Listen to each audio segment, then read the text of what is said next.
For many months now, OCES has been networking with interested stakeholders concerning Vida. Most of you here tonight have different interests. We didn't need to do background checks because we know most of you, so that's why we hadn't needed to do that. But we've got all kinds of folks here tonight from eWeb, and we'll do the introductions in just a moment. Tonight, eWeb's graciously agreed to do their best to answer some of the questions that you've given to us over the last few months. Some of them may not have answers. I'm hoping that many do.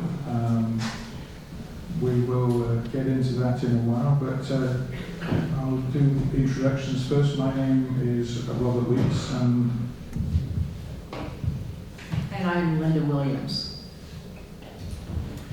Okay, so we've agreed a format with eWeb that we're going to do a few slides, and then when we get to a certain point, they're going to take over and do their introductions, and then when we get to the end of their section, we will then go into a question and answer mode, where we will give some questions and they will give answers.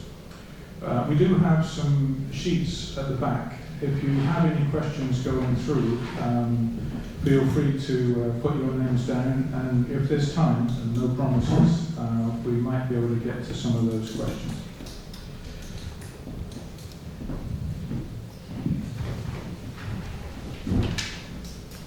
Welcome. We have a few notes on safety before we begin.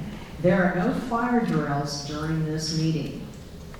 If you hear an alarm, it's the real thing. Exits are on the car parking lot side where you came in, or on the downstream side of the building by the restrooms. And on the riverside, security is being provided by both eWeb Security and Lane County Sheriff's Department. If you have any concerns, please locate them. River safety is the center on McKenzie River. And if you notice anything on the river which concerns you today, please alert the Lane County Sheriff Department.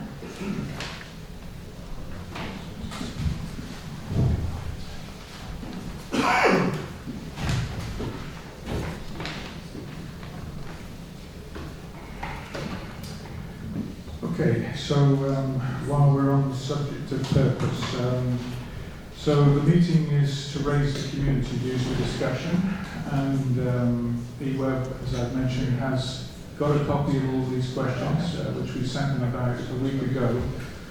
It's a busy department at eWeb, so I'm very pleased they got to that. And we've got all kinds of opinions we've sought. We have some folks that are in favour of the dam coming down, some to keep it up, so we've tried to have both sets of views here, so it's truly representing the community. And so I'll talk a little bit about OCES and how we came about. So it's short for Oregon Citizens for Energy Security. And we were initially founded in response to a federal initiative on energy resiliency. And that initiative called for mapping resources which might be needed by responders in the case of major emergencies statewide. It's quite a huge initiative right across all the states. So we recognized a shortfall in critical power for many areas in Oregon. The figure might not be exact here, but around 90% of Oregon's energy is produced by Bonneville Power Administration, and there really aren't very many transmission lines that come down to us.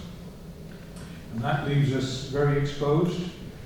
And it really wouldn't take very much if the power lines were down by major events like earthquakes, wildfires, even bad actors, that kind of thing.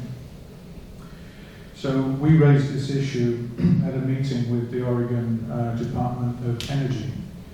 And we felt that the losing of generating capacity at Leeburg would be rather short-sighted.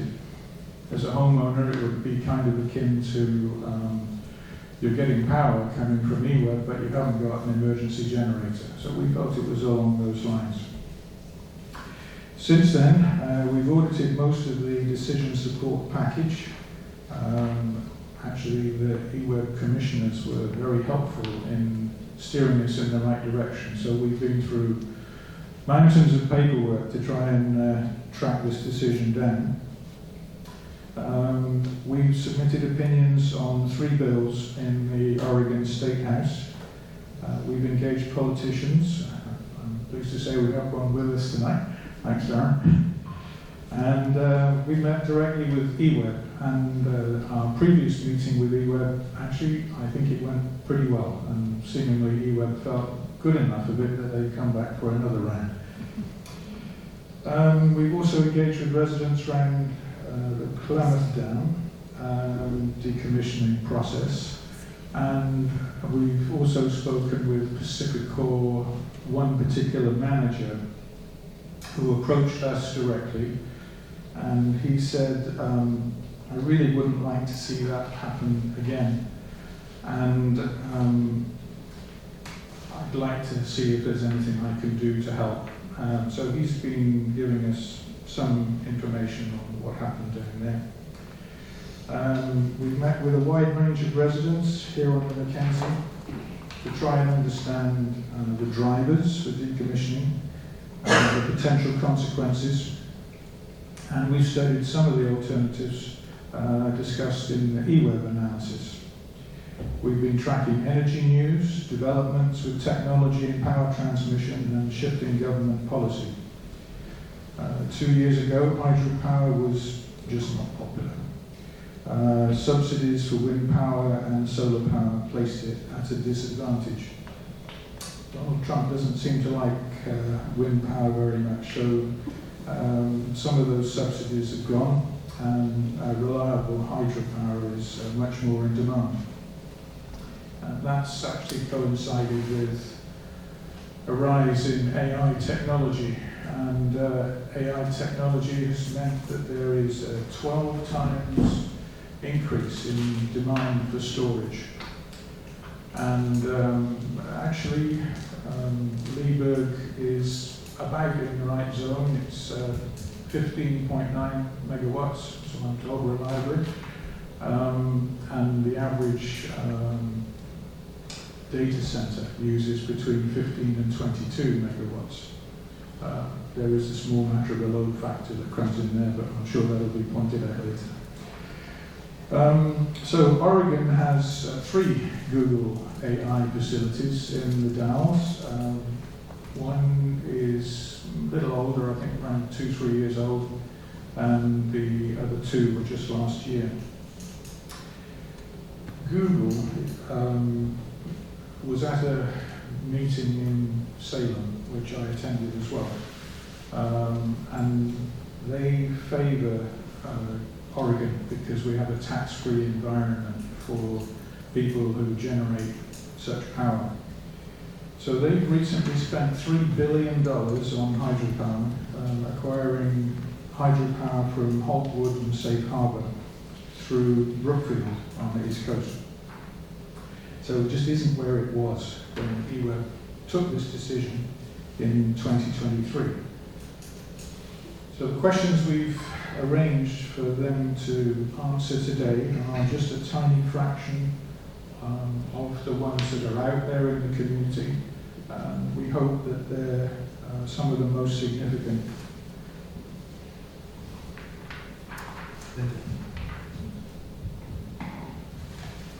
Well, thanks, eWeb. After thanking eWeb, it's important to thank the residents of the McKenzie Valley.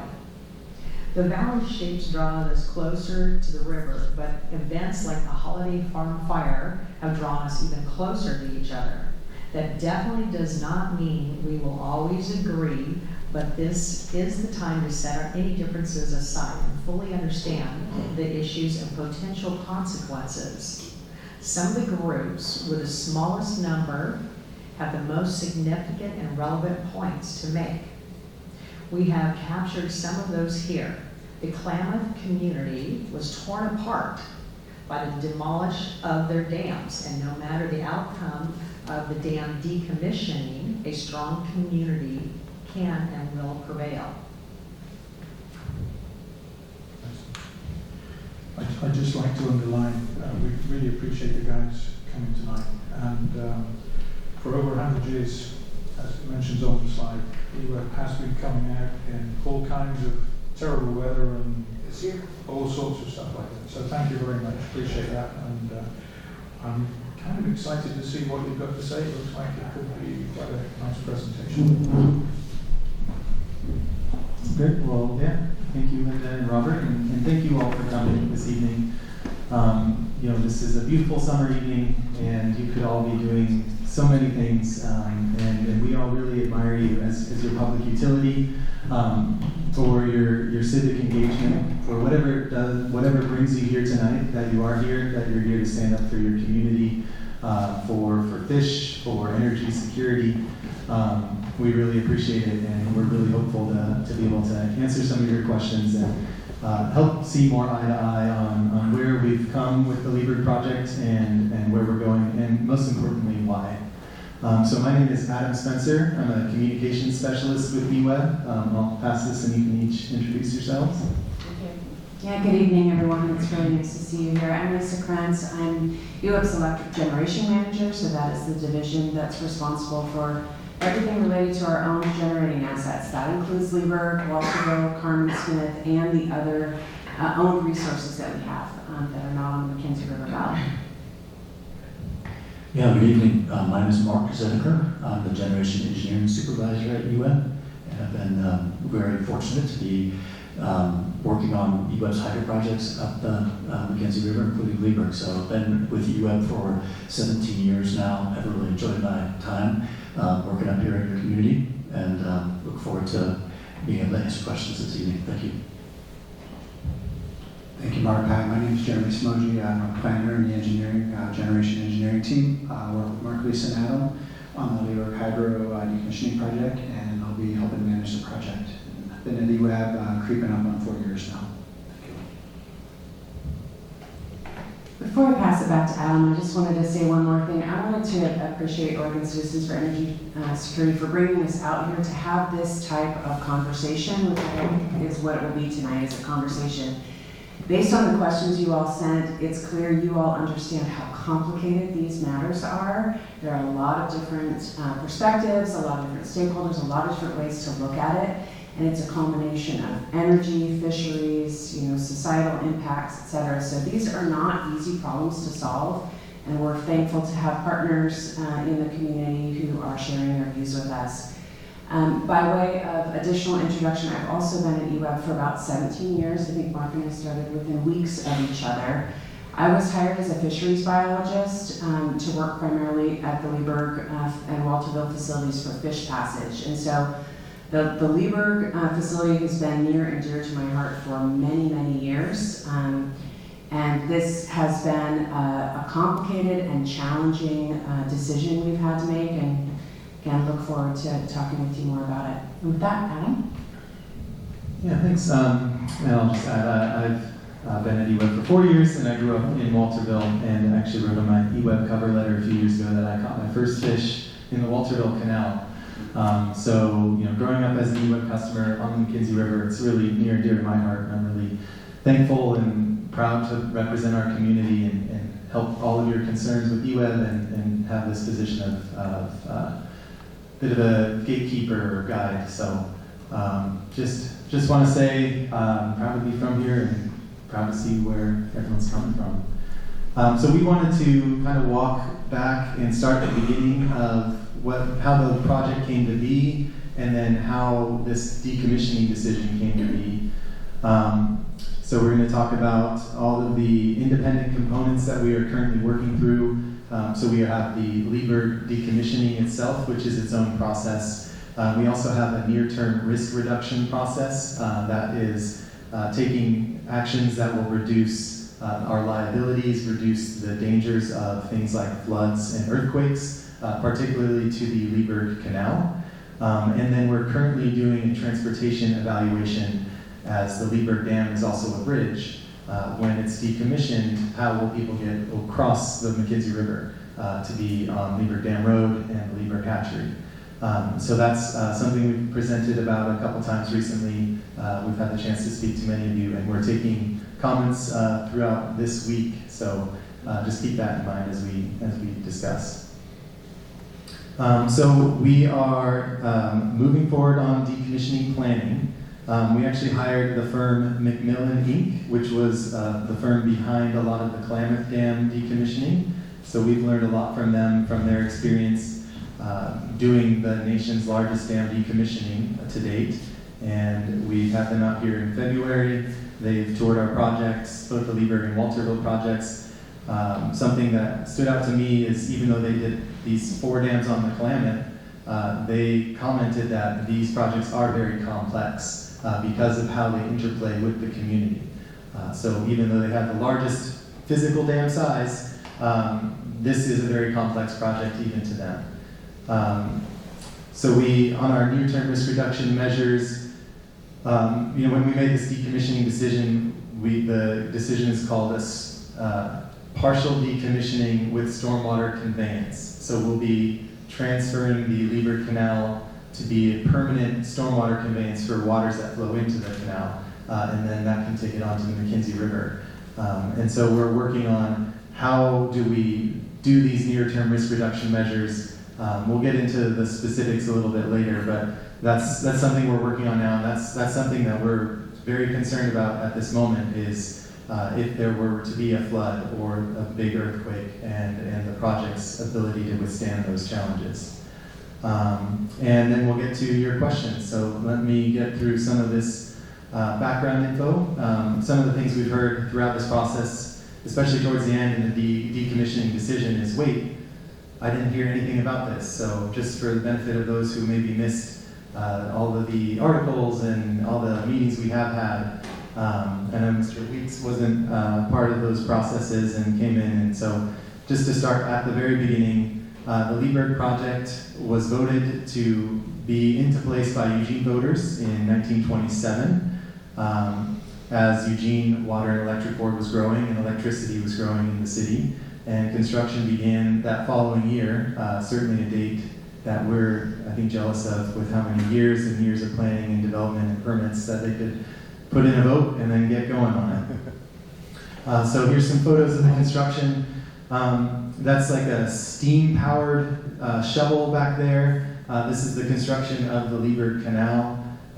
You can kind of see what it took. You got some surveyors there, and just the little bit of the nature of the soil types here. And here is how they were excavating. They did a lot of blasting as well. There's a little horse there and a track. I think they're just pulling rocks out. But then here you can see part of the compaction of the Lieberg Canal. This is actually from the Walterville Canal in 1911, but a similar method. These 2 mules in the front that they basically put a weighted cart. So they piled up, they blasted the dirt or steam shoveled it out, piled it up, and then compacted it down with horse-drawn buggies and these kind of trailer things they had here. So just to get a sense of the construction methods as it came to fruition that they were solid for about 100 years and then we started having problems. So here's our beautiful Lieberg Dam. Looks very much as it does today. An accomplishment for sure. There's some other photos of how they built it with these like huge timber cranes and they mixed all the concrete on site. So it really was a marvel of engineering. And again, just the timelines of voted in 27 and finished in 31. We're really proud. These are previous EWEB employees and all of our predecessors here. So that very first year, there were leaks detected in the canal. It's sending 2,500 CFS cubic feet per second of water, which is more water than is in the McKenzie right now. So that's a lot of water running down this earthen constructed canal. Here's again another former EWEB employee that would walk the canal every day for dam safety patrols. And then there's also this Percy Rossman slide close to Johnson Creek Road. So there's an active landslide that was above the canal. And so that was a concern that UF has monitored since 1953.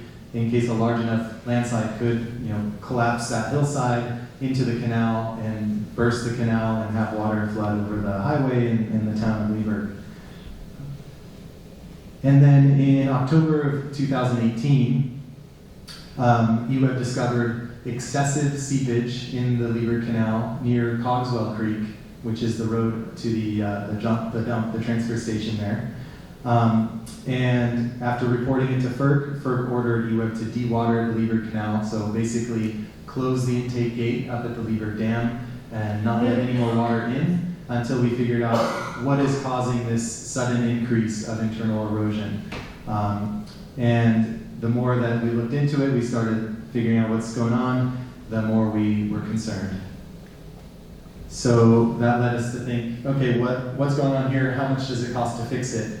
And as we did some excavation, working with consultants to figure out what's going on, a near-term or net present value report found that the costs of fixing the current problems, plus the capital costs and the operation and maintenance, would make the expenses to return it to service at that time greater than the value we could get out of generating, than the replacement cost of buying electricity somewhere else.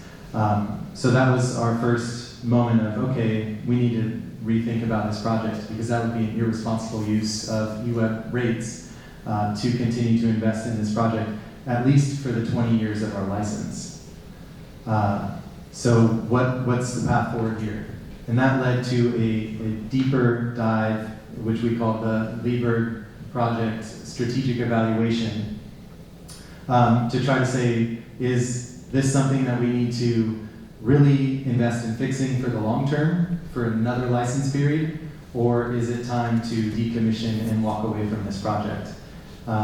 During these discussions, we use the analogy a lot of, when do you keep fixing your car's carburetor and get new tires and new brakes, and when do you say, okay, I'm gonna let go of this car and take the bus instead? And so the strategic evaluation was a directional decision to help EWEB understand which direction we should go.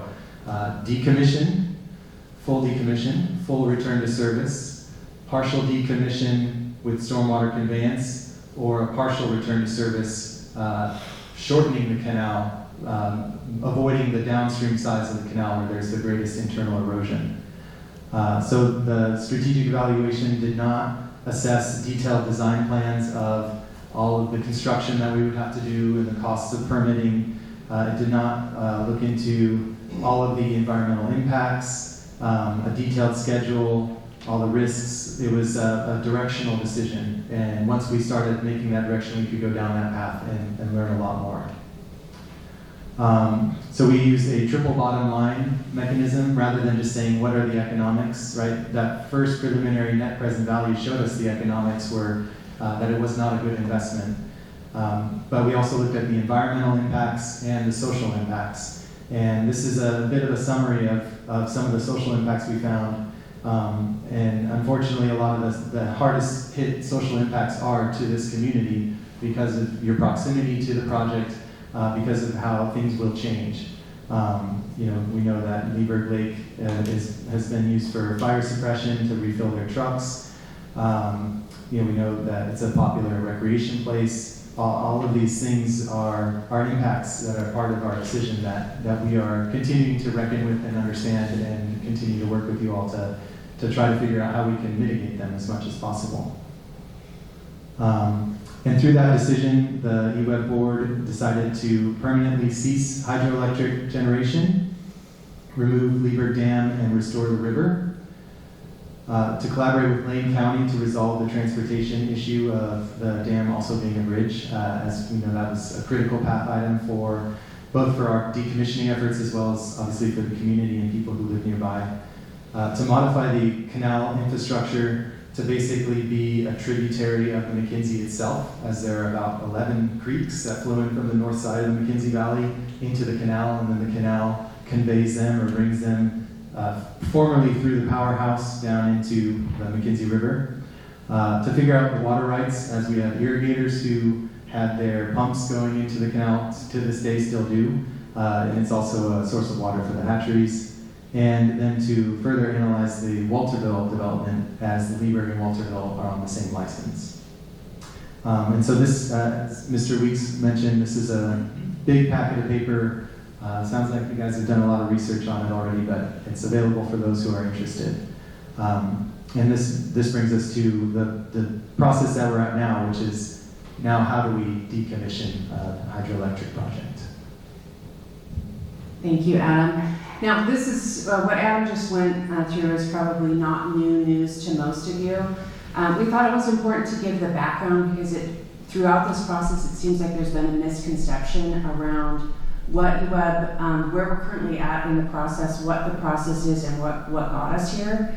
So I don't want to do too much of a spoiler alert, but the reality is many of the questions that you sent forth to us, it's too early in the process for us to answer. And I understand why you have the questions, but what I want to do is explain why we don't know them yet. And so that's why we want to go through process, and the process isn't really exciting to folks, but it's important.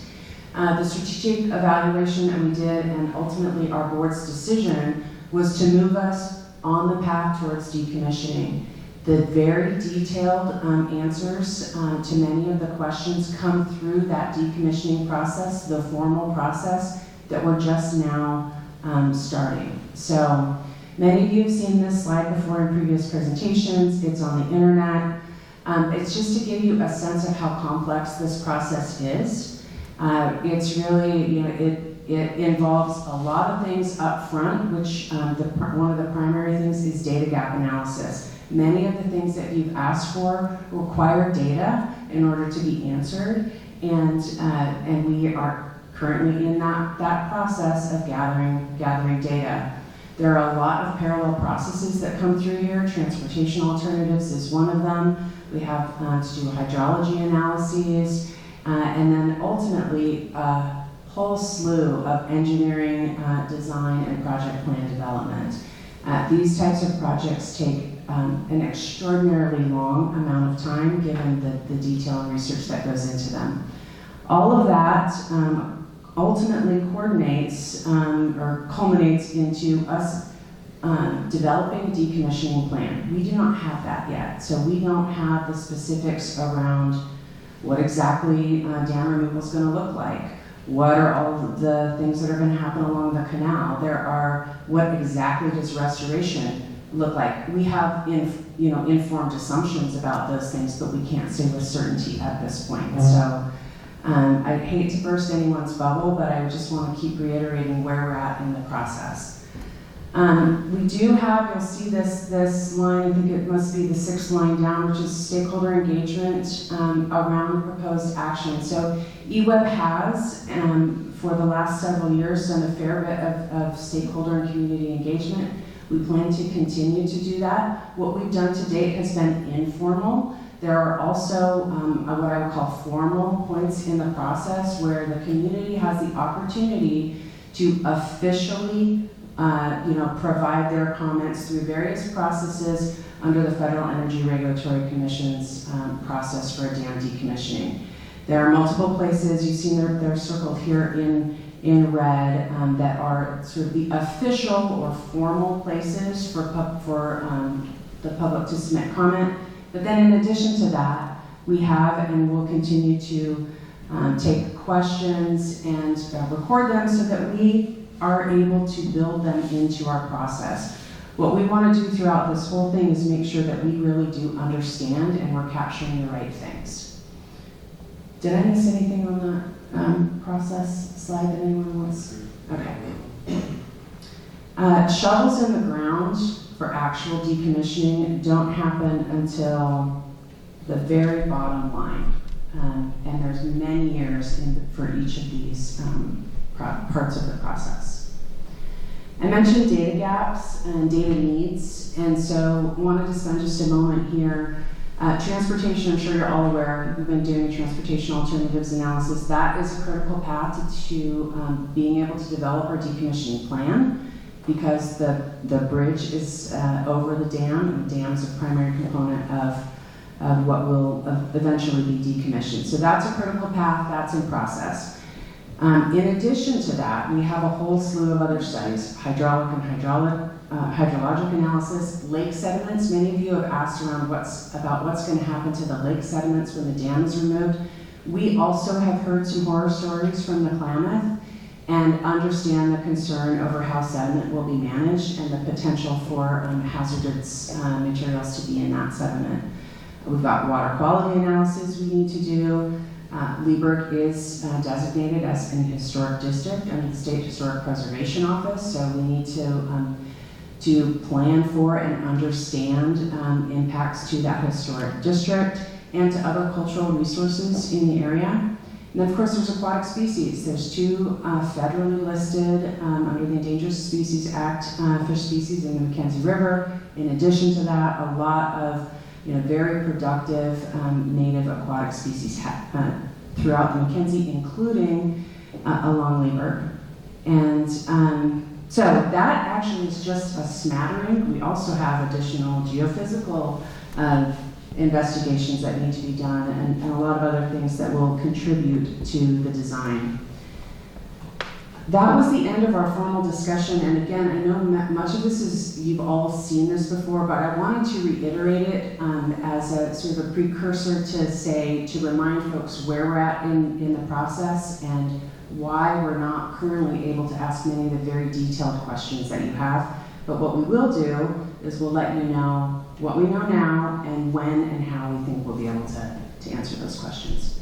And with that, I think I'm handing it back over to Mr. Weeks. What is the issue slide?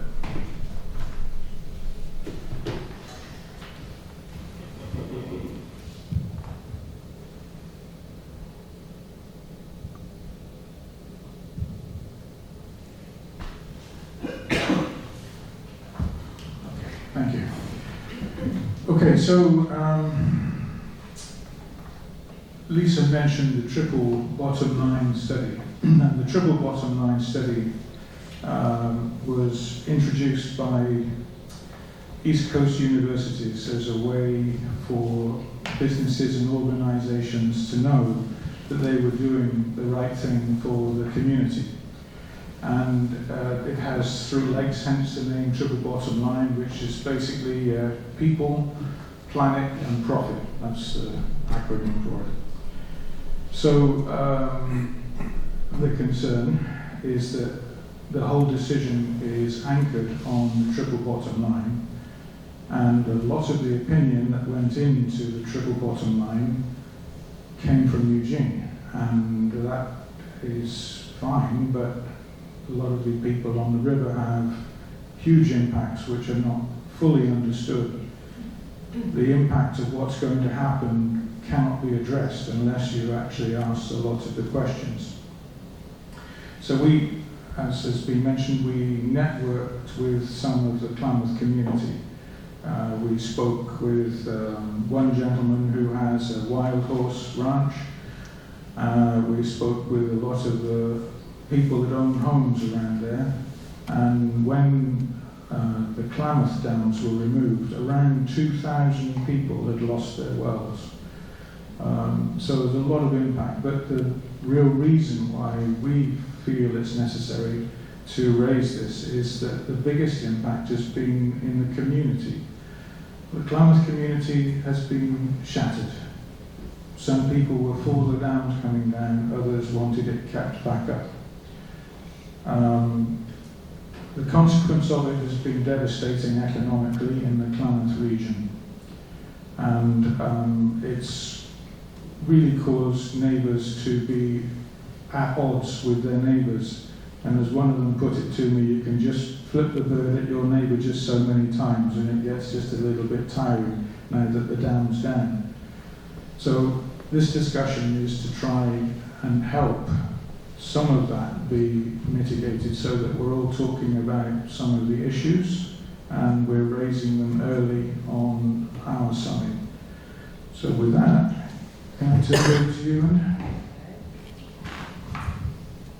So there's a lot of questions and concerns from the residents. Local economics EWEB figures show only direct costs. The numbers may not be exact. In the case of the Klamath dams, the total cost was around $400 million. Half of that was paid by grants, 50% of the grant money from the federal funds, and the other 50% by California and Oregon. In the case of Lieber Dam, any state grant money would be shared by all Oregonians. Costs would be caused for some of the Lane County electric service area, and any increases in business costs would be passed on to us users. Loss of recreation opportunity for thousands, loss of tourism. Driving past Lieber Lake in the past few weeks on any given day has revealed a lot of flota of people enjoying themselves. They float on almost anything from kayaks to paddle boards, fishing boats. They're always there. There are just some of the tourists that we hope will dally a while, perhaps take in some of the Discovery Center, perhaps pizza and a beer, or shop in the local stores. But where else on this river does such facility exist? Where did this appear in the triple bottom line? The Discovery Center, there has been a great acceptance locally concerning the ongoing work of the Discovery Center. With its perfect location, nested in the banks of the Americans' most engaging river, it represents hope for our future. The lake is a perfect backdrop to the Discovery Center, which is strategically located and punctured the drive between Eugene and Bend. We hope it brings jobs to the area and helps with the rural revitalization. Okay. Talking to my colleagues around the lake, property values have already been downward trending since the decision to close was made.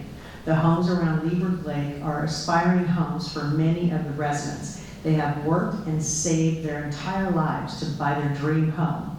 Loss of value is a concern. The law of inverse condemnation may allow residents to recover their losses, but what are we EWEB's thoughts? Domestic wells. When the much bigger dam system on the Klamath was demolished, the water table fell.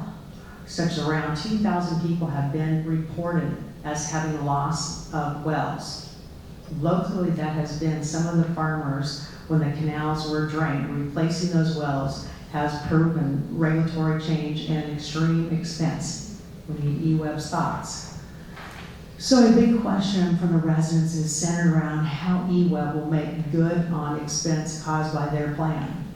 What accounting for these three-party costs was included in the triple bottom line? We were unable to find anyone who had been asked for their opinion. Sorry, answering some of that? Sure, go ahead. You mind flipping back? Yeah, you know, I don't know if, can you go back to, so these are very valid concerns, and they are, like again, when we said with the strategic evaluation, there's a directional decision, but they were also referenced in our triple bottom line study. We've, I guess, to that claim of we've never spoken to anybody about being asked about their opinion on this. I've talked to many people in this room about their opinion on it, and it's something that we've brought into the study. I think something that EWEB has to do as well is, you know, we have to look out for our mission, which is to deliver electricity and water, and we can't answer all of those questions or be responsible for all of those impacts. I mean, it's hard. Some of those impacts are hard and real, but we also have to think of it as, you know, we can't continue this project because of those impacts that will occur.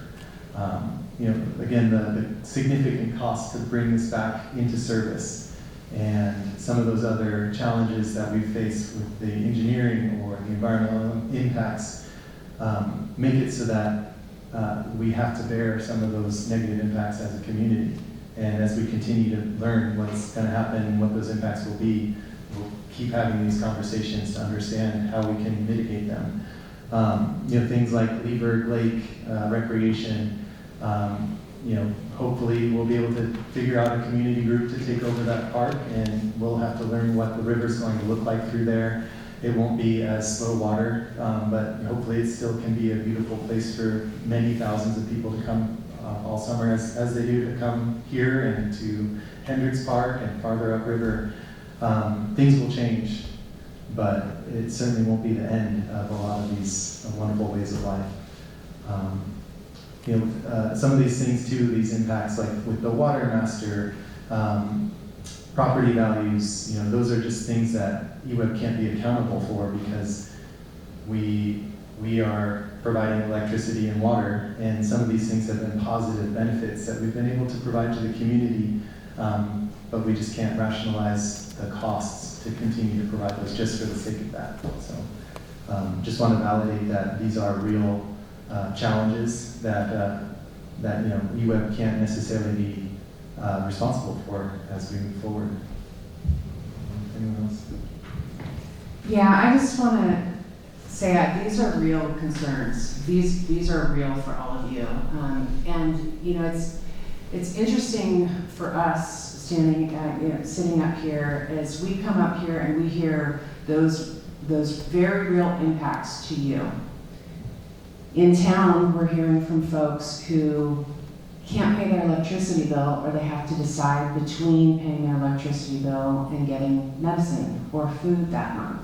And it is our job and responsibility as a public utility to try to balance that the best that we can for the sake of all of our customers. That doesn't mean that any one individual's concerns aren't valid, but we are in a position of having to try to make the best decision for the broadest base of our customers and minimize the impacts where we can. It is a very difficult place to be. Again, we're still very early on in the process, so very specific answers around what EWEB will or won't pay for, we can't answer at this time. We're still trying to determine both what the impacts of decommissioning are going to be, what EWEB's obligations are, how that fits into our mission to deliver water and electricity, and then what our ratepayers would be comfortable paying for, which is essentially we're customer owned. Every EWEB customer pays for everything that EWEB does. So you had a lot of questions in there, and so I don't know if you want to go back and any one in particular. But sort of the general,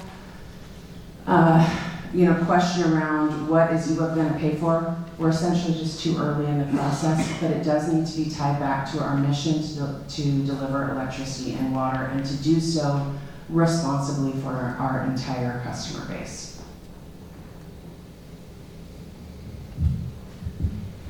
So one question there, how can we be sure that the concerns raised by the residents around Leberg Lake and the other areas are properly recorded and noted when it comes to the various times to do things? We need to get some assurance that that's going to happen.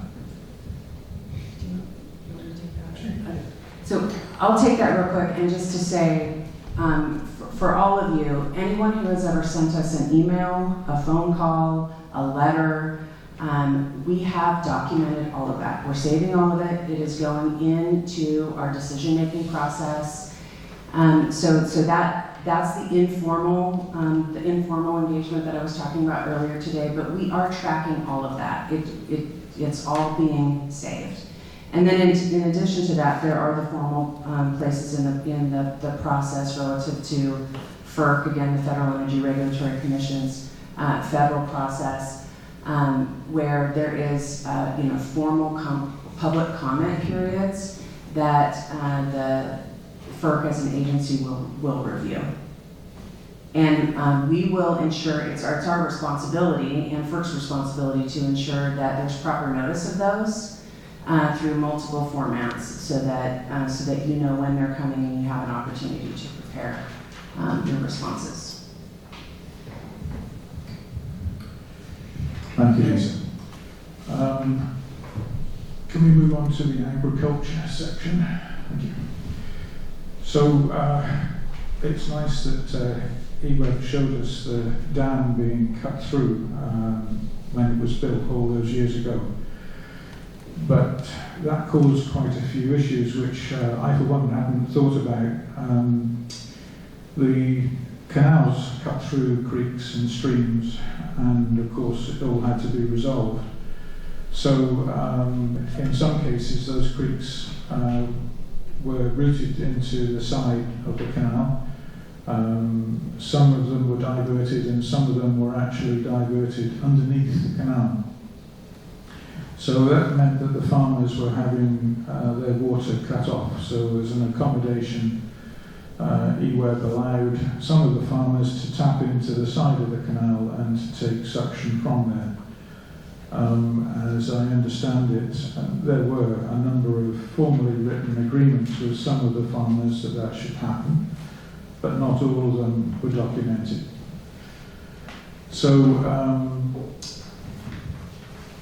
there's a bit of a concern that some of the larger farmers along our riverbanks may not have the water that they need. I'm aware of one farmer in particular who was going to drill a well, same as the rest of us do, and the state water master said, well, you can't just drill it down to the same water table as the one that all the residents are using because it's going to drain their water and you're a large user.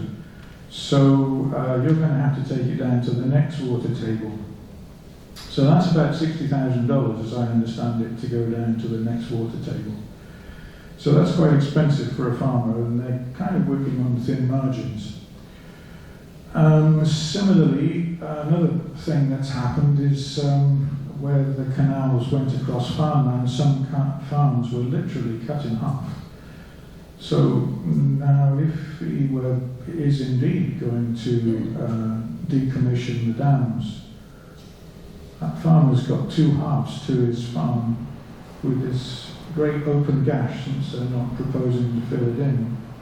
And he can't go from one side of his farm to the other. And he couldn't with the canal, but that's one issue. But now the question has come up, well, shouldn't his farm be reconnected and restored?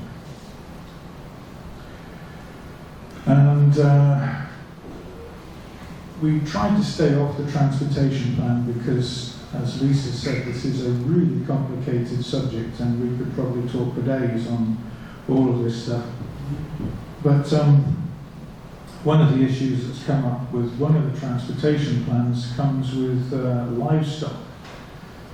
So if there's another fire, like the Holiday Farm fire, farmers would have to take their livestock, put them into trailers and find other places to go. Those livestock trailers are too big to pass through Good Pasture Bridge, so one particular option that was being discussed would mean that those farmers essentially have no way to get their livestock off. There's one ranch, I won't mention the name, but probably everybody knows the Blueberry Ranch. Their refrigerated trucks can't go through Good Pasture Bridge either, so quite significant concerns there. And I've got some more on that. So we've got two slides. Would you like to answer the first one before we go on to the second one on agriculture? Yeah, I think that would probably be the easiest. I don't know if you had it. No, I mean, Jeremy, if you want to talk about some of the water rights. Yeah, I will just do a brief opening and then I'll hand it down to Jeremy to cover the other pieces. I have a clarifying question. So when you were talking, was there an assumption that eWeb would just leave the canal and not restore it? Okay, so that's an assumption that's not verified at this point. So our plan is to restore the project to pre-project conditions where feasible.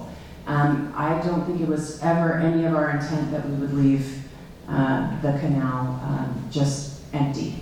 So again, we haven't developed our decommissioning plan, but presumably it would include restoration of the portions of the canal that will not be used for stormwater conveyance. So I hope that allays some of the fears. We don't intend to just leave, an empty canal out there with riprap and rock and walk away. Yeah, in fact, just elaborating on that a little bit for Lisa, the vast majority of the canal, we're quite hopeful will be restorable to pre-project conditions. There's one reach of the canal where it looks like that would be particularly problematic, and we've had a hard time doing that, and that's the portion between Cogswell Creek and our existing wasteway gate facility. There's just been a tremendous amount of development in the properties that creek formerly flowed through. And so that particular reach, we're likely going to need to continue to keep the canal in place and convey those waters from Cogswell in the reverse direction from the current canal flow back to the wasteway gate.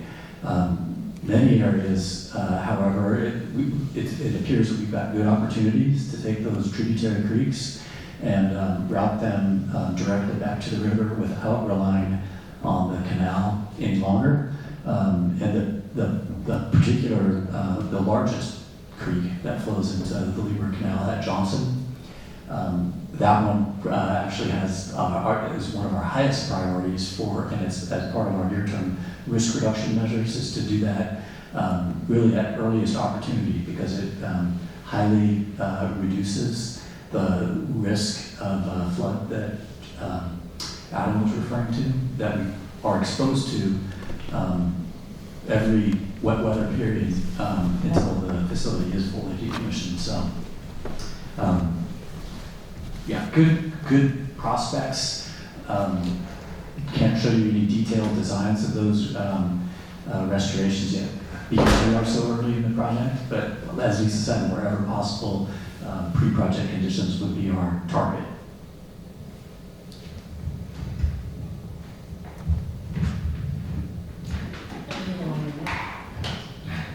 Yeah, thank you, Mark and Lisa. And yeah, just to kind of piggyback on a little bit what Mark was saying, definitely, about 4+ miles of the canal will be restored to as close to pre-project conditions as possible. With that one reach between where Cogswell Creek is and our existing spillway may be used to continue to carry Cogswell Creek and a couple of the other small tributaries, but that will daylight into the river above stream where they are currently getting daylighted into by our powerhouse. So that'll be very optimistic and very good for the community and some of the farmers. We do have some water rights that we work hard to help the farmers draw currently. And one of the complexities is the majority of our water right holders or the water rightees actually have a Willamette River water right. So that's one of the complications. There's not very many of the smaller tributary water right holders. And so that is a complication that'll have to be dealt with because they're just diverting McKenzie water off of our canal. So it's not like some of those cut-off tributaries are actually the water rights that those folks are holding. They're actually holding McKenzie water rights. So something we have to work through in the future and just try to understand with a little more certainty. And I did want to kind of circle back. It's a little past what we talked about, but I just wanted to kind of remind folks to be a little bit careful on trying to draw like apples to apples or a lot of parallels from the Klamath project. There's a lot of social complexities that are very synonymous with our project that definitely you're hearing about from those folks. But in regards to some of the environmental and some of the real impacts, we're talking millions of yards of sediment versus maybe 20,000 yards. So there's a tremendous difference in how a lot of that's going to look, and there's just a larger geographic area. But again, not to discount all the social aspects that are got a lot of the same parallels and complexities. But from like an engineering and actually like a footprint standpoint, they're definitely not apples to apples.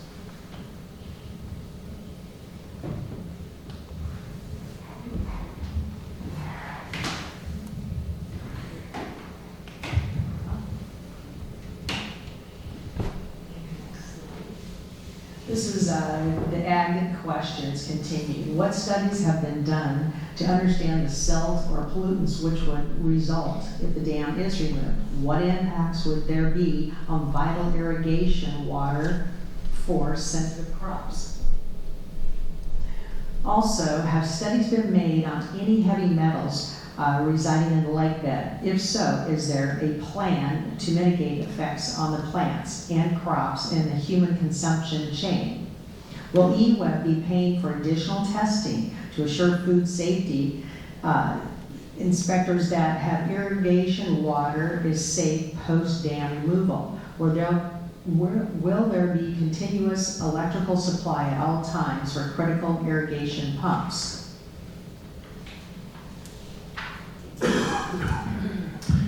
So one of the concerns there, just to highlight things a bit, some of the pollutants, if taken into irrigation water, would be fed into plants, and those plants would then take up some of that pollution and we'd be eating it all. So the farmers have expressed concerns about that particular phase and are seeking some assurance.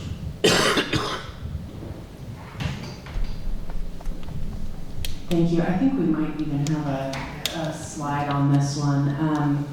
I understand the concern. It's a very good question, and I hope we do have some data here today that I think will help alleviate some of that. Jeremy, you most recently looked at that. Do you want to take this one, or do you want me to? Yeah.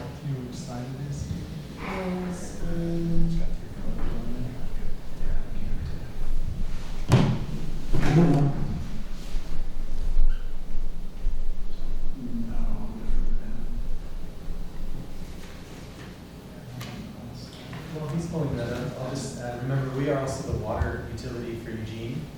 And so the McKenzie River is the water source. So EWEB is very serious about water quality on the McKenzie River.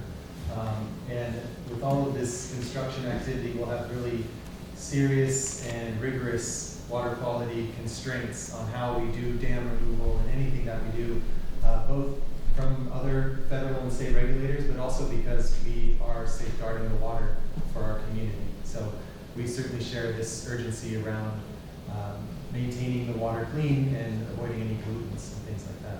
Highest priority. Yeah, thank you, Adam. And yeah, just to kind of note, there, once upon a time in 2015, a lot of folks remember when, they noticed that the roll gates had to open and there were some challenges with there, and the lake was dewatered temporarily while they solved the roll gate problem. In order to understand where to put that sediment and that silt, they did a very detailed analysis, and this is just one little component of that because it was talking about metals, but this is just basically showing some of the metals, but there was lots of organics, PCBs, etc. So really extensive panel laboratory test happened in 2015 to help understand that. So back in 2015, it was determined that all the sediments were basically state approved anywhere in the state to be clean fill, meaning it's fairly, all the toxins are under the thresholds and or under what's generally with the extraordinary metals under the background, basically the baseline of what's in the cascade. So that was in 2015. There's been a lot of time go by, as well as the fires and some other opportunities to contaminate the silt site there now. So we're going to do a very detailed sediment management plan, which will entail a very extensive laboratory testing program to understand what's in that silt. And one of the things, is, like you hear the issues with some of the sedimentation in the rivers in the Klamath area. Those were millions of yards of impounded sediments. Our dam is a roll gate dam, and a lot of sediments, get to flush through in real time. So this, the water's passing through our little head dam there. So we don't have a ton of sediment impounded. So, but we'll get to understand that. And, in the worst case scenario, if it's determined that there's pollutants in that sediment and we don't want to discharge it downriver, we'll just actually remove it and take it to a certified landfill and just mitigate it that way. So it has been thought of.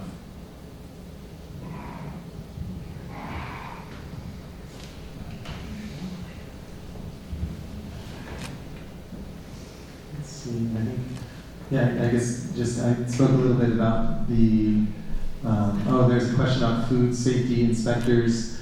I don't know that eWeb would be paying for that, but routinely we, about every 2 weeks, we have several sites throughout the McKenzie River, including up to Cougar Reservoir, Blue River Reservoir. There's that boat landing that's closed a little bit farther up, where we have environmental specialists on our source water protection side that they go and take samples. So they're also helping us with taking samples from the Lieber and Walterville canals. So again, just to reiterate what I said without the microphone for those who can hear, water quality is one of eWeb's highest priorities. Thanks, Alan.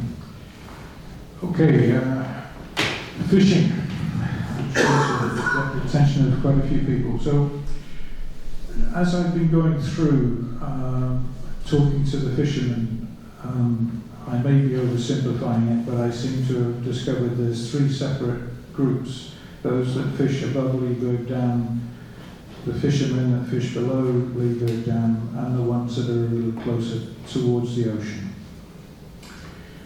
I would like to say they've all got the same view, or that they've all got the same view in each zone, but that's not the case. And this is one of those areas where I really felt a great respect for the fishing guides here locally. One of the fishermen that I spoke to absolutely wants to take the dam down. He feels that it's the right thing to do, even though he himself will suffer financially. He feels it's the right thing for the river, and I can get on board with that. That's something I guess we all should be listening to. But there are other questions which surround this whole thing. Just running through, we don't know, of course, if he had conducted any studies on what happens if the dam's removed, and I'm sure that's going to be of interest to many. The fish hatchery program.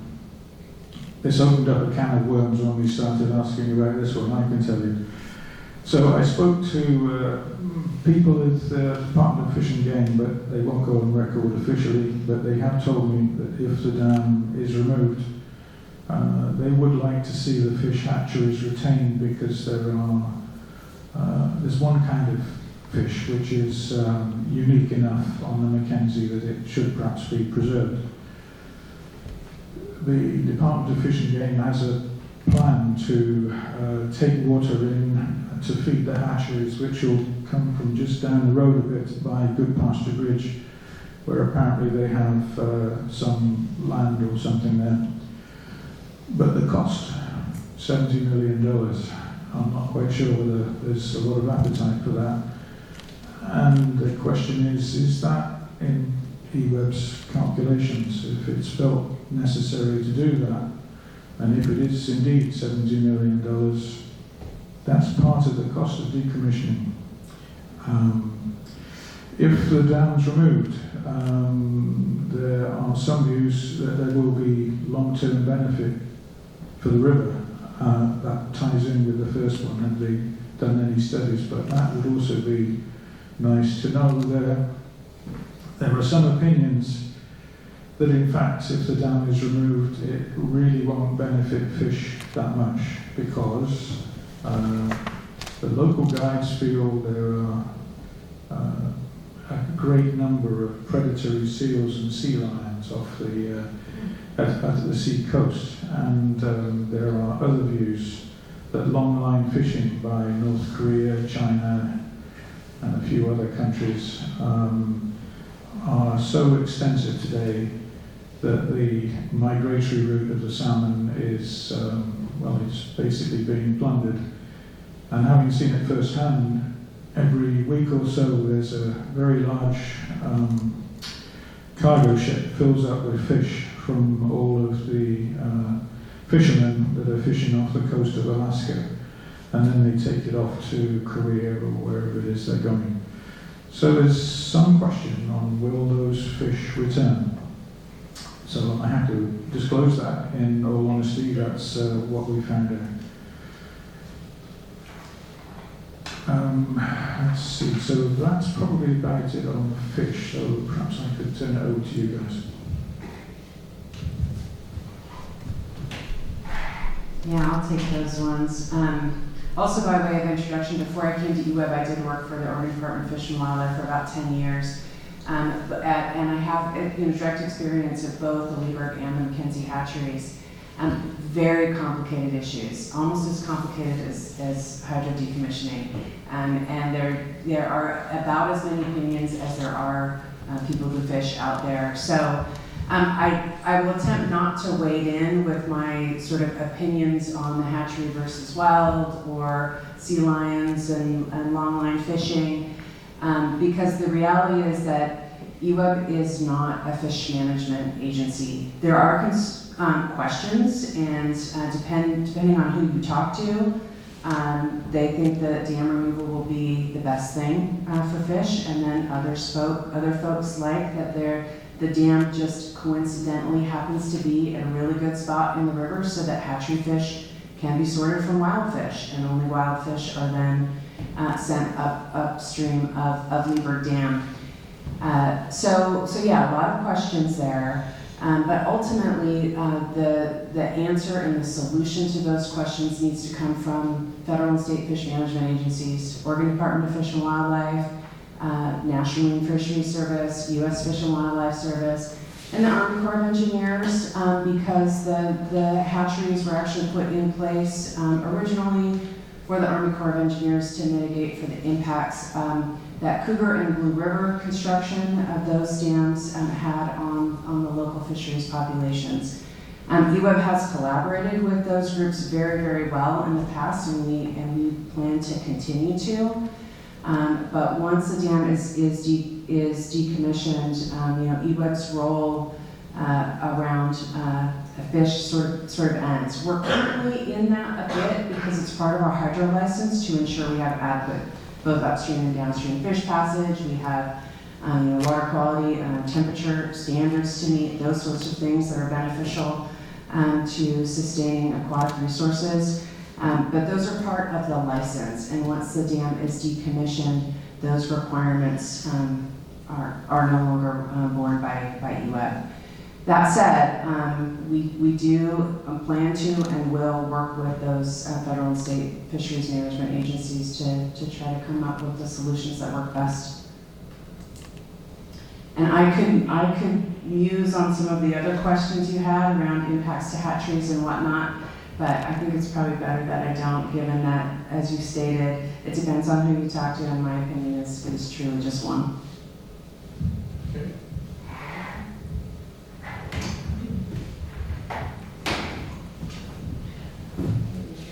This is referring to the administrative issues. This year, the Oregon State Fire Marshal warning of an increased risk of fire. Active fire suppression systems for homes depend on the power of the water supply in rural areas. What steps has eWeb taken to provide greater power resistance in wildfires? We are told that FERC requires the dam to be offered for sale prior to the decommissioning or demolishing. When will that occur?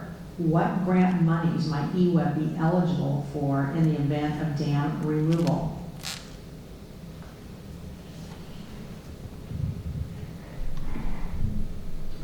Well, I can speak a bit to the first one about power resiliency in wildfire situations.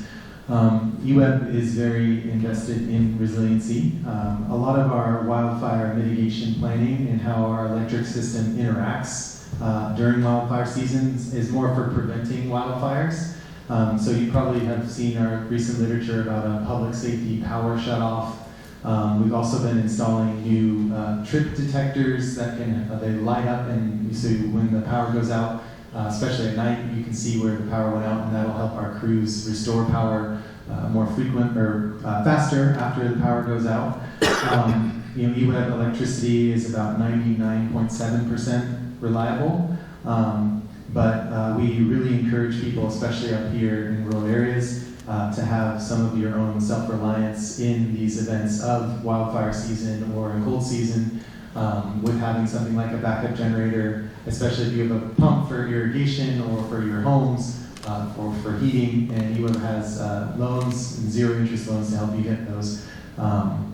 So, I think our electric systems are more, the resiliency we're investing in right now is making sure we prevent wildfires, but not, we can't guarantee you'll have electricity during those wildfires.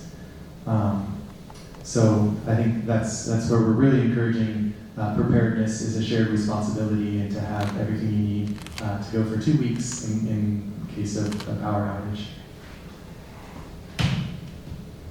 Thanks. I'll take the second one. And I think that I might have misspoken about this one in a previous meeting, so I apologize. So I personally was under the impression that once eWeb submitted some sort of application to FERC, that FERC would automatically go to see if there were interested parties. That's apparently not the case in the decommissioning. So there's no formal place in the FERC process where FERC would go out and seek potential buyers. So FERC's rules are a little convoluted and confusing, to be honest. That happens during, if say we filed something just saying we don't want it anymore, but we don't know what we're going to do with it, that might be a scenario where FERC would investigate options.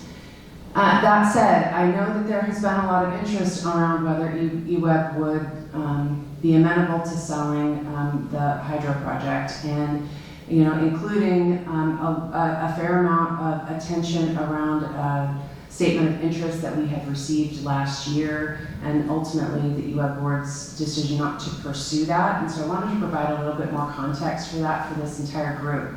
The statement of interest that we had, it wasn't specifically an offer to purchase, and many of you might have been on a call where we talked about this a little bit.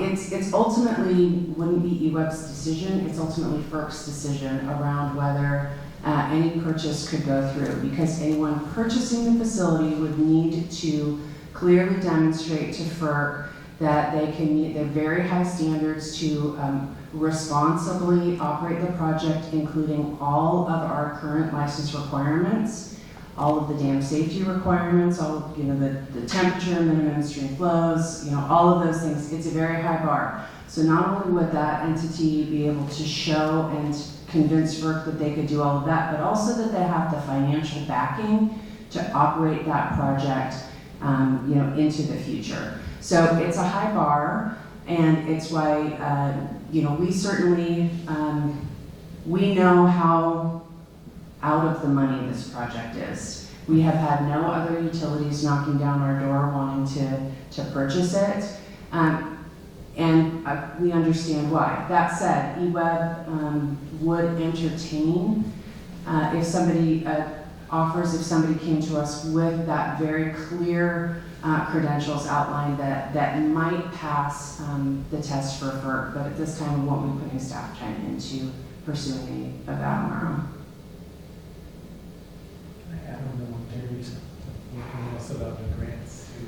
Yeah, I just wanted to add on one thing earlier that you had mentioned, Robert, about maybe some of the data farms and like Google's and such need, like, where 15 megawatts is sort of their starting point. I just want to clarify one thing. Yes, our nameplate on the project is 15.9 megawatts, but that's not our annual average output, because there's downtimes, outages, maintenance periods, etc. And it's also very tied to river flow, so that's like the most optimal situation. And so on good years, we were getting a little over 10 megawatts, just I wanted to kind of throw that out there as well. And in regards to grants, we do believe there's going to be a lot of opportunities for that. We actually have thrown in for 2 grants along the way. There's been, a change in governmental administration, so some of that stuff's like on hold or not sure where those stand. But we did put in 2 grants already recently in the last year. To be determined on that. I'm not looking very optimistic. But as we get closer to understanding where our decommissioning is going to look like, and we're going to have some plan development, that is a good time to actually apply for grants. It's hard to apply for grants when we don't have the ability to show how we're going to spend that money and what we do with that money. So as we get a little further in our process, we do feel like we should be competitive for some grants. And some of the grants we'll be looking at would be more like fish passage grants or like removing fish passage barriers and things like that. So there's some opportunities for that. Although Weaver is a very passable dam, there's just some monies available, or state BLM dollars, things like that. So there are opportunities that we're going to explore diligently, as well as a component of our transportation analysis that's ongoing and will be available to the public. Has a grant funding component to that folks will get to see when that happens. Was not part of the initial draft. But that work's happening right now. So there's an analysis of which of those options will be the most competitive for grants.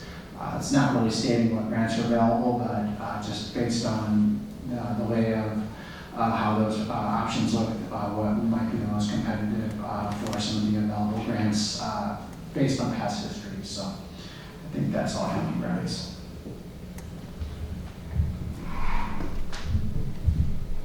I'll just add on the potential sale factor.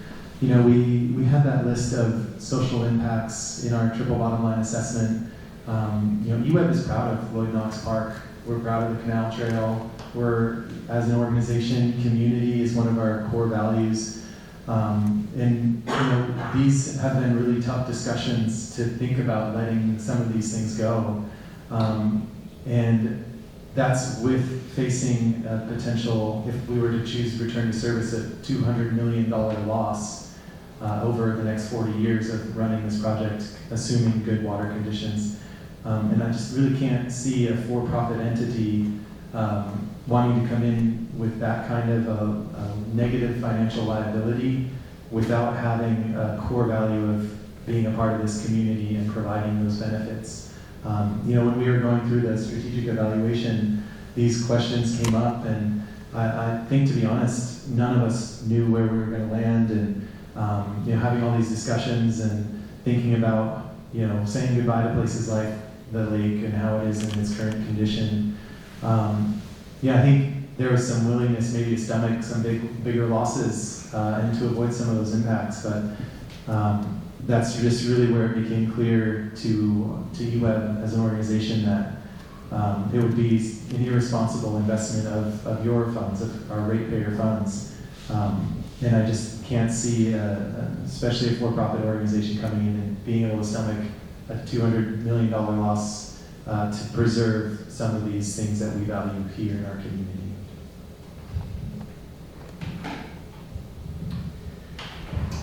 From the viewpoint of keeping things simpler, it makes more sense to keep the dam and the power station. And from the viewpoint of EWEB, it makes more sense if the dam were to be sold. I know that you've been talking to one particular interested party who actually is the same gentleman that put the expression of interest that was dismissed by the board back when, January.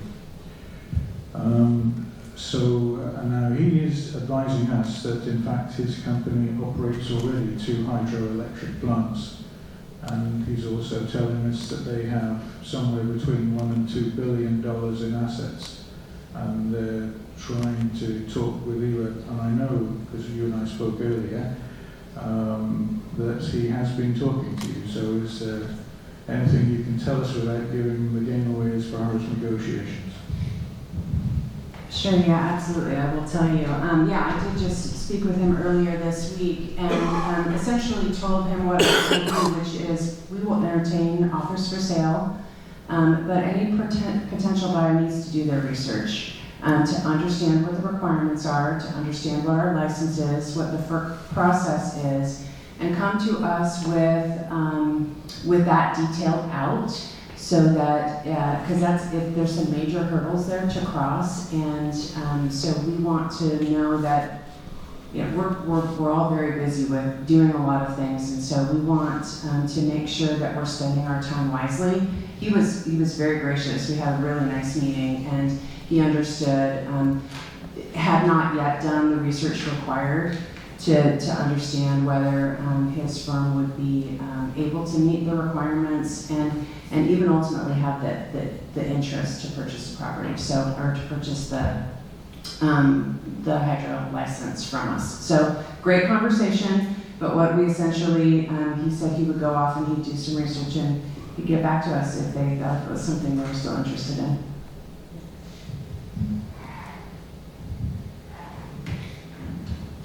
Okay, great. Public safety. So we've already spoken about using Good Pasture Bridge. But aside from the farmers issue, there is the issue of all the traffic. So on behalf of the neighbourhood, I don't feel too far out taking a flyer and saying it worries us. But if you've got all the traffic leaving Good Pasture Road, and then you're going to potentially add what's coming up from down by the dam and up through Lee Shore, and all those folks are trying to get out in the crisis, and the fire department's trying to come in at the same time. That's a worrying situation. I mean, genuinely, not just something that's even should be on the table for discussion. That's not good. And then one of the farmers raised the issue, actually, what happens if a truck gets to break down in the middle of that bridge, in the middle of all this chaos. So it's a worrying situation, and we ask you to bear that very much in mind, please. And it is a 1928 bridge, and it is made of wood. So. Before you move on, so I'm not the expert on the transportation element. I don't know if anyone else at the table wanted to respond to those concerns. Yeah, sure, and I do I can share something as well on that, I guess, to clarify, you as a utility, we're not a transportation agency, we're not authorized to even make transportation system decisions, et cetera. So we are collaborating and coordinating with Lane County on our transportation analysis you're all very aware of. And I have a folder, I'll show that. But we have been in touch with ODOT, and we've been aware of a safety corridor study as well. Yep, there you go. Two up. And I'm not sure if folks have seen this or not, but obviously ODOT is concerned a little bit with the intersection at Good Pasture as well. So they did a transportation corridor safety study, and they provided this to us recently. Lane County also provided us with this document in its entirety, and if folks want to know where that's at, I can reach out to me or the Lieber info email, and I can send you a link to where to find the full corridor study on this, by the way. So there was some good work done on that. And to speak to some of the, the concerns about some of the agricultural loads and just the general traffic, even now, just to be clear, there's definitely some of those constraints still exist, whether that road is connected or not, if that option was to be decided by those that would be making those decisions. So a lot of those risks are there regardless of that alternative. Just wanted to kind of state that. So that is definitely a constraint living on the other side of the wooden bridge, so it's totally understood on that. And in order to do some of those safety measures, we will try to capture the understanding of that, but that won't really be part of the scope of our study. That will be the scope of any designs. And ODOT let us know they have standards that would have to be followed if a new bridge was built or something like that. So they just were real clear with us. They can't really give us any guidance until there's more information at that point on if there's anything that can be done on the safety side of things at some of those intersections. So that'll all be to be determined in the future there.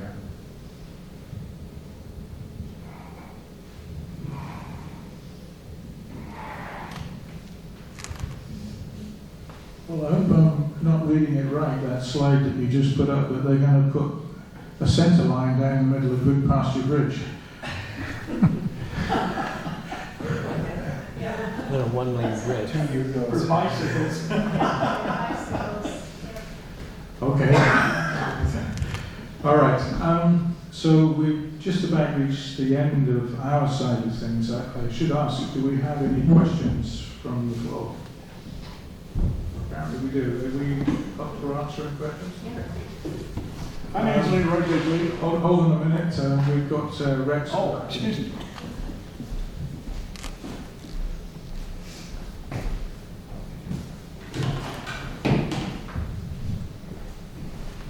Okay. Rex, have you got those microphones that you were promising?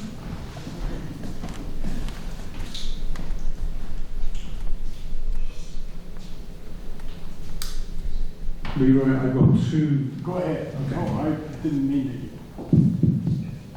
I'm like a You're mule. not going to be jumping very many people. Okay, looks like you got it first. No, So let me go. go. Well, I'll tell you what. Go ahead for it. Go for it. My name's Leroy Bigley. I was very impressed. You've been there for 17 years, except that I have lived on a piece of property in Eugene, Oregon since 1951. You talked about how great eWeb keeps things going up. They just hit me with a $30 increase. Part of it was to support the Animal Humane Society. They don't do one nail. I know it's an add-on that eWeb puts up. Okay, let's go back. You work for ODFW. I used to, Yes. yeah. Has eWeb done any studies on the sediment going to go down the river and cover the salmon reds for the hatchery, for the fish that come back? Yeah, so, Is this still on? Yeah. Yeah, okay. We have some anecdotal data from the sediment evaluation that was done when the roll gates, we had an issue with the roll gates in 2015 and the Lieberg Lake was dewatered. So we do have some data that we're basing some assumptions on. Irregardless, we, as part of the decommissioning process, we will not only would want to, but we will also be required to do sediment analysis and have a very well thought out and approved plan for managing sediment during the construction and removal of the dam. That is absolutely part of the process and is something that we haven't done yet, but would be required as part of decommissioning. I'm very familiar with at least 3 dam removals. It has not worked out good at all. What, also right now, that dam supplies the water for the hatcheries. Have you made any provision to keep that going? Yeah, the hatchery question is a good one, and I understand it comes up a lot, so I want to give you just a little bit of history. eWeb has voluntarily allowed the hatcheries to pull water both from Lieberg Lake and from the Lieberg Canal. eWeb does not have an obligation to do that, but we have worked well with ODFW and with the Army Corps of Engineers, who ultimately and originally funded those hatcheries as mitigation for construction of their dams upriver. We have had a good partnership with them since, when was it, 1970 something? I think that first agreement was in place, 68. We have been talking with both ODFW and the Corps of Engineers for over 30 years about the risks associated with their water supply to the hatcheries. About every decade or so since 1990, given that eWeb is operating a hydroelectric facility, sometimes things happen and we can't guarantee water supply.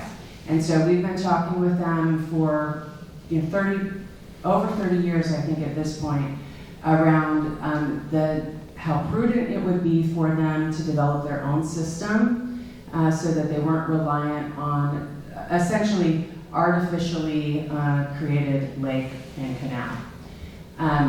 They, for various reasons, have not come up with a solution. For a while, they had the Bonneville Power Administration through their connections with the Army Corps of Engineers who was going to build a pump station on the McKenzie River for the Lieberg, for McKenzie hatchery, not for Lieberg hatchery.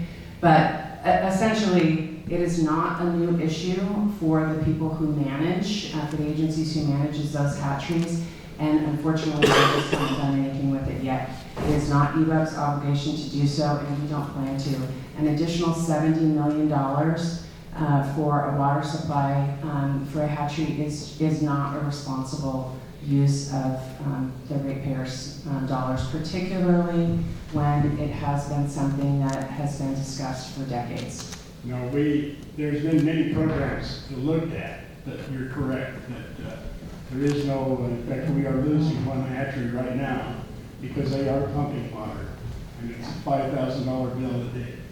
But, Yeah, it's really unfortunate. I wish it weren't the case. I wish that folks 30 years ago had more forethought. I can say that because I wasn't doing this work 30 years ago. But I guarantee you, we had over 350 people in Roseburg in the meeting because of ODOT not paying attention and people taking advantage of the rules and regulations going. And we're just getting started about this because somebody's going to have to pay for it. And I appreciate your thought about mentioning it about a car, because I feel it's just what you guys did. You said, oh, we got to do this. You've been there for less than 20 years. You said you've lived in the valley. I doubt if you're over 30. But there's a lot of people that really enjoy this life, and you carry it out. And the guides, it'll take them 2 to 3 years to recover because of the sediment and lack of not being able to use the river while you destroy it. Thanks, Leroy. Jean Jones. Can I just add one final thing? I wanted to reiterate, I do understand and share the concern about sediment, but I wanted to reiterate the difference between Lieberg, again, from the various dam removals. You said you had direct experience with 3. Assume you're talking about Klamath. There have been also some other smaller dams that I know, dam removals that have caused water quality issues with sediment. Lieberg, again, is unique. We do have sediment behind the dam. We won't say otherwise. But it is not the massive quantities of sediment that many of these other dam decommissionings have had to deal with. So I am hopeful that we will be able to develop a plan that will not cause any water quality issues. You're correct on that, but the fires have happened since then. You're going to see water coming down left and right. Okay, Gene, you're up. Thank you. My name is Gene Jones. I've really got 2 different hats to wear tonight. Number one, as a concerned citizen, I live on Good Pasture Road, but I also represent the Discovery Center. We are spending some money trying to develop an educational facility and stuff on Lieberg Lake. And so my first question, and part of my questions are, what is the balance due on your FERC license? Is it going to expire in 5 years, 10 years? Can you answer that? Because some of my questions are determined on what your obligations might be. Yeah, it would expire in 2040. Okay. So do you have a 2040? So we're talking 15 years? Yeah. Do you have a responsibility to continue the current legal requirements on your FERC license, or on your FERC license until the expiration of that contract? Yeah, so as long as we're operating the facility, we're bound by the terms of the current license, which expires in 2040. Another piece I wanted to point out, because it did play a part in our plan to decommission, is once the license is expired, we would need to have a new license if we were going to continue to operate it. Given the change in the regulatory environment, what we now know about seismic issues and other dam safety concerns that we didn't know when the license when the Lieberg-Walter license was relicensed in the late 90s. And also changes to the hydrograph because of changes in operations upriver from the core facilities, changes in precipitation falling more as rain rather than snow, so we have lower lower in-stream flows in the summertime than we did historically. We tried to sort of guess around what the requirements might be of a new license, because every time you go into a new license, you got to do new things, and the new things need to be modern and up to the current standards. And when you throw in listed endangered species and changes to dam safety, all of these things, our guess is that relicensing and getting a new license, there would be significant additional requirements that we don't have in our current license. Okay, my next question would be, or do you have another answer? Oh, yeah, if you could pull up the process slides, Jeremy, just to that question. As we understand it, there's a couple ways we can go about it, but what we'll be seeking to do is amend our license to basically say to FERC, we're not going to operate Leeburg anymore on this Leeburg-Walterville license, and surrender our responsibilities on the Leeburg side. And depending on what happens with Walterville, we could seek a license surrender. So going further on a triple bottom line analysis of Walterville's viability. So with that, we would not have a license any longer, and therefore none of those obligations. Okay, so my next question then would be around things like the park and other things. And I got to give you guys credit for this is a very complicated issue, and thank you for coming up and sharing it, because dialogue like this is what moves this process on. It answers questions or things that debunks some of the conspiracy theories and stuff that we feel. But one of the things I certainly have respectfully disagree with you on is the idea that EWEB is in the power and water business. You are not. For 100 years, you are a community resource for all of these things like the park, things like the recreation, stuff like that. The programs that not everybody buys into means that you guys are community players in this whole process. And so when we come to you and say, hey, what's going to happen with the park? Saying that, well, we're not in the recreation business. For 100 years you have been, because part of that FERC license says that not only do you have a responsibility to your ratepayers, you have a responsibility to the community to provide the resources, because that water doesn't come from just anywhere, or the electricity. You are impacting people up and down the river. We are the people that live here, and the fact that somebody is worried about his rate does not have the same impact of me of, hey, what's my problem with traffic on the river or on the bridge, or if I'm a blueberry farmer or stuff like that, because we have different issues. And I'm sensitive, certainly, to ratepayers. I still have to pay my EWEB bill, just like you were saying. I don't look forward to having increases in those things. And so I understand the dilemma between, being responsible for things and what's it cost to operate this system. And so I look forward to continuing having the dialogue to see how you address those. We'll always push back where we feel that that's not really the way I want that to happen, or the answer that I want to hear. But you guys are part of this community in making those decisions. So when you say, we're not in the transportation business, it's the Lane County's problem to figure out where the bridge goes. No, you guys are part of that decision, because if I'm a utility and I want to put in, or if I'm a landowner and I say, hey, I'm going to do a new development here, ODOT, Kent County said, they're never going to give me a permit until I show them that I have mitigation. I'm going to have to pay for a new turnaround, or expansion on a turn lane, or some other thing in order to make that impact. Your decisions are going to have big impacts, and it's going to affect us all. And so we're going to continue to work with you to figure out what's the best solution, and hopefully not everybody's going to win, but we're going to have hopefully a process that allows us all to have continued input. And so you realize it's not just the ratepayers. Your decisions impact other things in our lives. Thank you. Thanks, Gene. I would just like to say I think we respectfully agree with you that we are proud to be a part of the community. We have the park for so long and all these other benefits. We're also just looking at how to balance our affordability mandates. And just for some context on that, there's about 20,000 people in Eugene who live below the federal poverty income level.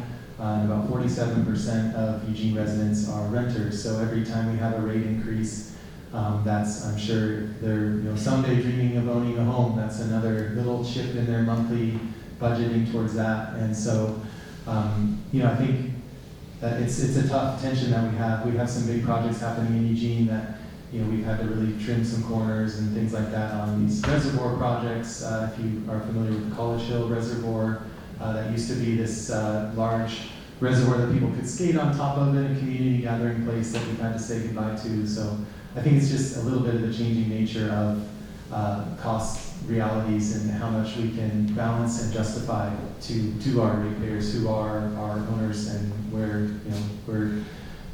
whom we owe responsible financial management. So I know we're hopeful that these conversations we can come up with good solutions, creative solutions, and that we're still in the business.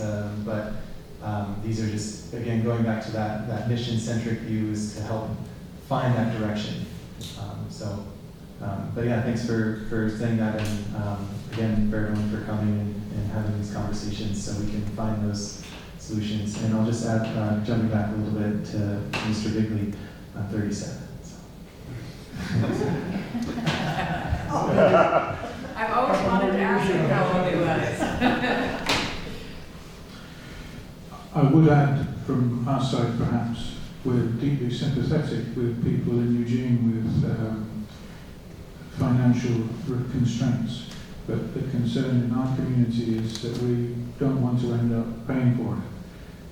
That there is a balance, and it's exactly what Gene's saying. We have to try and get a balance here somewhere. And I would ask if it's possible for eWeb to take a look at this and think out of the box a little bit. So under the proposal that you have before you, approximately $100 million, if you get the same kind of grant money that was granted at Klamath, would be coming your way. Well, that's $100 million, and all we're left with is a hole in the ground. Is it not possible to actually use similar monies or less to do what needs to be done on that dam and actually restore it to functionality again for less money than it would take to actually decommission it, all of which we pay for? And the sale of this dam, yes, understanding all the things that you're saying, but clearly the sale of the dam represents a wiping, a clean slate. So I haven't noticed anywhere in all of the documentation that I've looked at a closed loop process, which is common in most industries. So Gene and I have been in, you actually have in pretty much every decision that you make, you have a point in that decision where you refer back to the start and say, are we doing the right thing? Is this working the way we're expecting? But I haven't actually seen any of this going back to the board. I asked the question during the transportation section, was the results of what you found out being fed back to the board? And so far I haven't actually had any reassurance that this is going back to the board for their reconsideration. And to us, this is our homes, this is our lifeblood that you're talking about. People will lose money, but the people might even lose their jobs, some of the fishermen, because there'll be years without fish. So this is important stuff, and you know that. But that's kind of what we're asking. It's just, can we have some assurance that we're getting a little bit more horsepower into looking at things? Can I just respond to the board process briefly? So those of you who haven't spent time reading the record of decision, it's included in there that what our board actually directed us to do is move towards decommissioning. There were a number of items in there, but with the caveat that if our assumptions that went into the triple bottom line were grossly off, that they would have the opportunity to revisit, and that is true. The reason why you haven't seen anything official in any board meetings yet is because we're just not, frankly, to that point.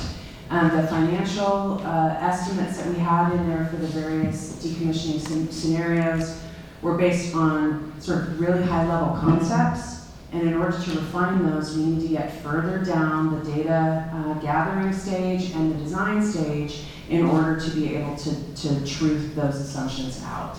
So that is absolutely built into the process. It just hasn't happened yet because we don't have quantitative data to share with them on the broader decommissioning decision. As far as the transportation alternatives, they absolutely have been sort of being informed, but we're again still in that phase where we have been gathering input. We do have a triple bottom line assessment that will be coming out, that will be preparing specific to the transportation alternatives, and I'm certain our board will be interested in the outcome of that. I just wanted to kind of highlight, even in our figure here, the very above the red circle in our line is just some noted board direction. So that's kind of the feedback loop that you were saying. So that is something that we built in, as shown in our original TDL as well. Ken has a question. I only got one more waiting in the queue. Okay, who's that? Nina Budakashi. Oh, I think, sorry. Okay. I don't know. That was you saying in. Right. Yeah, I'd like to speak to you from 1990, when there was a citizens committee that had the question of whether or not to relicense these projects. I was on that committee. There were about 18 people on that. And we met monthly or sometimes twice a month for more than a year and came up with a recommendation to relicense. Now that process involved people from the McKenzie, whether they were farmers, river guides, ratepayers.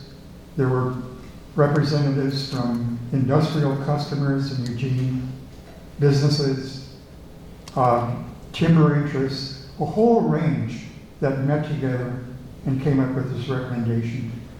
When I look at what you're doing now, as far as public input, you're saying when it comes to FERC to make a decision, the public can be involved. From 1990, my perspective is that's backwards. I think you should have a reconvening of a citizens committee like that process now. Well, thanks, Ken. And while we didn't have a citizens committee, we did do a lot of outreach. We had about 19 meetings. If you've read the packet, there's about 400 pages of comments in there that we read through. And basically having the citizens represented through those comments, through what we learned from talking to people, as well as through the elected commissioners. So It was much more formal in 1990. It was a recognized major portion of the decision process. Today it isn't.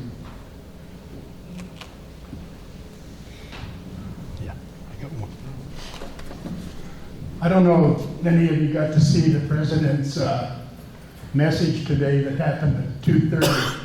It was on the fact that America is going to be the new leader in A1 technology. And with that, he said any process to generate electricity would be given a freeway. Less than 1 week to authorize and start the process. Now, you started this 2 years ago. The climate's changed.